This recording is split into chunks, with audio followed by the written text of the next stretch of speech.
Bienvenue dans les territoires d'Haute-Armance, dans l'Aube en France, et de la Botte du Hainaut, au sud de la province du Hainaut en Belgique. Au-delà d'une ruralité assumée où il fait bon vivre et d'un tourisme responsable, ces deux territoires ont bien plus de points communs qu'il n'y paraît. Ils héritent tous deux d'un patrimoine extraordinaire qui, durant des siècles, ont permis à bon nombre d'artisans de s'illustrer et de nous transmettre des savoir-faire encore palpables aujourd'hui. Le travail du marbre rouge et de la pierre bleue belge pour la Botte du Hainaut, l'art du vitrail et le travail du bois pour le pays d'Haute-Armance.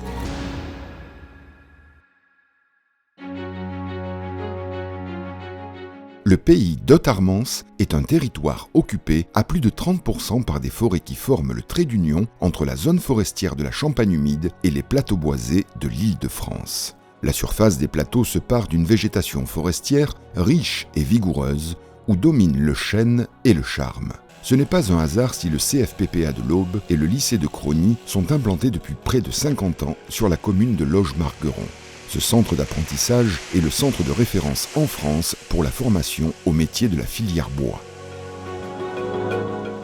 Alors ici, vous êtes dans un territoire où il y a à peu près 15 000 hectares de forêt. Et ici, vous êtes sur le site de formation qui, en fait, permet de faire vivre cette belle forêt qui nous entoure. Alors ce site de formation à l'origine, c'était l'école des eaux et forêts. Il est là depuis 1961, donc l'ONF, qui formait ces bûcherons. Alors on fait tous les métiers qui ont sur la production, donc c'est-à-dire bûcheron, ouvrier sylvicole, technicien forestier, commis de coupe, enfin tous ces métiers qui ont rapport à la production. On n'est pas sur la partie commercialisation, nous. On apprend à nos jeunes à prendre soin de cette forêt, puisque c'est important de prendre soin de cette forêt parce que si on la laisse vieillissante, elle ne fera plus son travail de capturer le carbone. Et au contraire, là, on leur apprend à la soigner, à la replanter. Alors moi, ce qui m'a motivé, c'est que je suis dans la forêt depuis que je suis tout petit, avec mes grands-parents à la chasse. Puis je pense qu'il faut en prendre soin. Donc j'ai choisi la filière bois pour prendre soin de nos forêts françaises. Alors ce que j'ai découvert ici, c'était un peu différent parce que moi, mes grands-parents, tout ça, sont pas exploitants, ils sont juste propriétaires forestiers. Donc toute la partie exploitation, je l'ai découvert. J'ai appris à abattre, j'ai appris le métier de bûcheron en gros. Le bûcheron, il a un aspect de gestion dans la forêt qui est très important. Surtout dans des parcelles qui vont être atteintes de certaines maladies, certains champignons. Et c'est aussi important de couper certains arbres afin que la régénération qu'on va avoir au sol puisse à son tour monter et puis avoir son temps. Au-delà de la gestion forestière, le bois d'Haute-Armance a fait naître d'autres vocations, qu'elles soient artisanales ou purement artistiques. La charpente de la halle circulaire d'Hervy-le-Châtel en est un parfait exemple, tout comme les sculptures de René Prestat. Cet agriculteur, devenu sculpteur, laisse place à sa passion en donnant vie dans des souches de noyer qui sculptent pour faire naître des œuvres au plus proche de sa sensibilité et de ses souvenirs d'enfance. Et enfin, le circuit des arbres remarquables offre une immersion au cœur de la nature avec des spécimens au caractère historique, aux âges et aux morphologies hors du commun.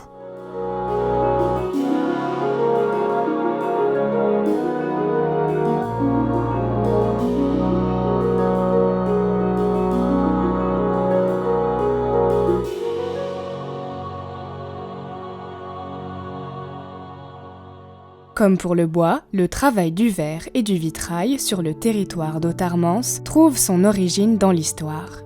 L'une des plus grandes collections de vitraux d'Europe se trouve ici, dans le département de l'Aube. L'origine d'une telle richesse remonte au XIIe siècle, mais c'est au XVIe siècle que la Champagne connaît l'âge d'or du vitrail. Le savoir-faire de restauration et de création de vitraux perdure dans la région. Ces pratiques s'exercent au quotidien dans différents ateliers, comme par exemple celui de Cécile Boel, installée dans le pays d'Hothe. Moi, depuis enfant, j'adore les monuments historiques. Moi, si on voulait me rendre heureuse, ça va me faire visiter un château ou cathédrale. Voilà. Donc, je sais pas, j'ai toujours été attirée par tout tout ce qui était art médiéval aussi. Donc je suis partie dans le milieu artistique, mais je voulais fabriquer et je trouvais que le verre était un matériau très intéressant parce qu'on peut le travailler de multiples façons. Il y a énormément de couleurs, on peut le travailler en 2D, en 3D, le souffler, le couper, et c'est pas si fragile que ça en fait. C'est un moyen d'expression où je m'éclate.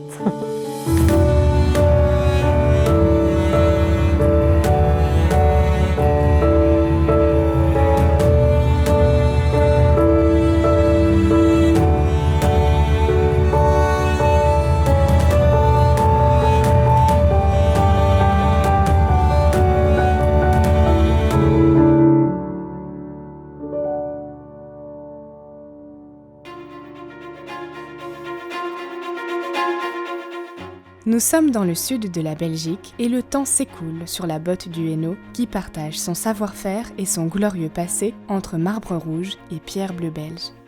Le marbre rouge de Rance connaît ses plus belles heures dès le XVIIe siècle grâce à la construction du château de Versailles en France qui en sera orné à profusion tant en dallage, plaquage et pilastres comme dans la galerie des glaces.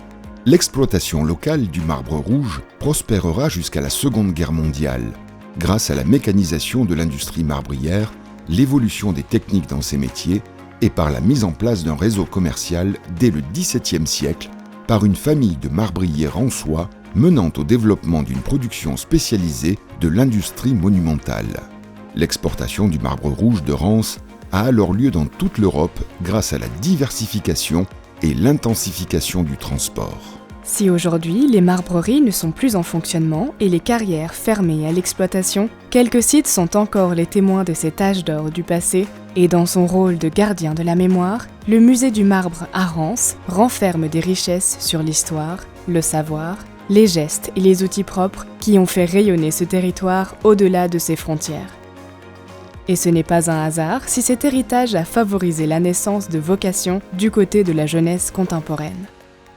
Depuis que je me souviens, en fait, ma première passion, c'est la pierre. Ça vient du fait que ma mère m'a amené souvent au Louvre quand j'étais petit. Puis, en regardant ses œuvres, à un certain moment, j'ai décidé que c'est ça que je voulais faire. Et puis, on a cherché une école où je pouvais apprendre ça. Et puis, depuis lors, j'ai jamais arrêté de fréquenter les diverses écoles. Et puis, maintenant, je suis moi-même professeur de sculpture sur pierre. Moi, je suis sculpteur en taille directe, donc ça démarre en carrière. Les carrières, c'est différentes carrières. Il y a notre plus beau marbre, c'est le noir, comme tout le monde connaît, le noir de Belgique. Et disons que les autres, elles viennent de différentes carrières des alentours, qui ont différentes couleurs. Je sculpte en fonction de la couleur. En fin de compte, je vais en carrière, mais c'est pour épaneler, faire tomber tous les résidus.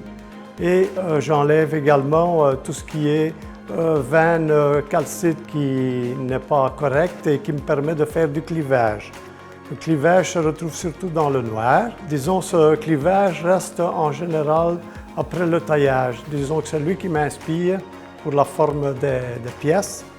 Et c'est la roche en elle-même pour les autres, le veinage, qui me permet de créer le sujet. Ce qu'il faut comprendre, c'est qu'une fois qu'on arrive dans les derniers centimètres, on ne peut pas se permettre de continuer à taper du burin. Donc, à un moment donné, il faut attaquer avec une râpe au carbure ou des petits disques diamants pour permettre de faire une finition impeccable. Sinon, il reste les coups de burin qui vont rester apparents. Si aujourd'hui les marbreries et les carrières de la botte du Hainaut ne sont plus en fonctionnement et fermées à l'exploitation, le savoir-faire, quant à lui, a été transféré vers un autre type de pierre noble, la pierre bleue belge. On travaille donc la pierre bleue et en l'occurrence seulement la pierre bleue belge. Donc on n'importe absolument aucune pierre bleue de l'étranger.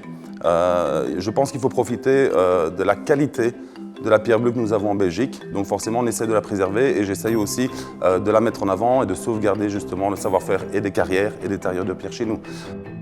Voilà, donc la taille que je vais effectuer, on appelle ça une taille manuelle ou une taille ancienne. Donc le but en fait est de venir tailler des lignes dans la pierre, chaque fois de la même largeur en enlevant le maximum de bleu. Donc en fait le mouvement n'est pas très complexe, c'est juste une question d'habitude.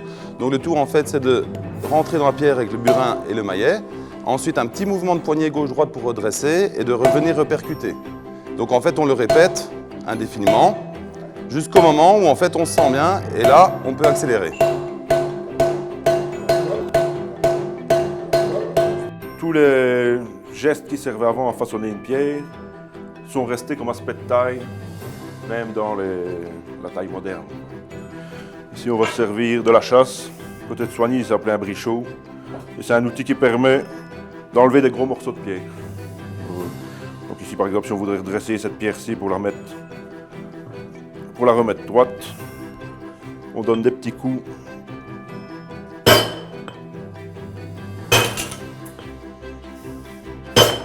Donc, une fois qu'on a fait à la chasse, pour protéger son trait, on prend un ciseau, ici c'est un ciseau de 2, et un maillet. Et là, on fait le tranche-fil.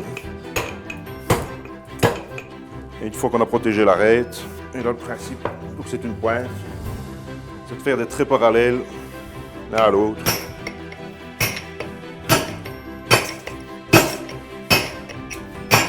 Maintenant, je vais protéger le bord de ma palette ciselée en reprenant un coup de ciseau dans l'autre sens pour délimiter l'endroit où je dois m'arrêter de boucharder. Et la boucharde, un gros marteau avec tout des pointes. Il y a plus ou moins de pointes par face, ça dépend un peu de ce qu'on veut faire.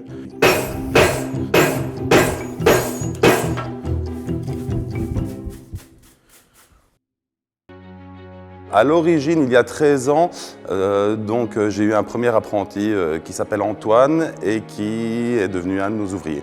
Donc depuis 13 ans, il y a 2 semaines, un apprenti a quitté ma société pour se diriger vers le compagnonnage.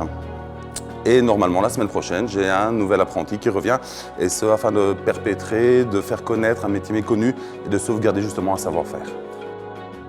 Les gens qui veulent créer une pièce en pierre, en général, ça force un certain état d'esprit parce que quand on fait quelque chose en pierre, c'est là pour une certaine durée. On a eu certaines influences de certains bâtiments en pierre qui ont été faits il y a très longtemps. Donc peut-être certaines personnes ont cette ambition de faire quelque chose qui restera là pour longtemps, qui pourrait inspirer d'autres personnes plus tard. Au même titre que la pierre, la transmission du travail du bois dans le pays Haute-Armance est un enjeu considérable pour la préservation d'un patrimoine. Certains artisans comme Claude Gauthier œuvrent régulièrement pour transmettre avec passion les gestes d'antan auprès de jeunes passionnés.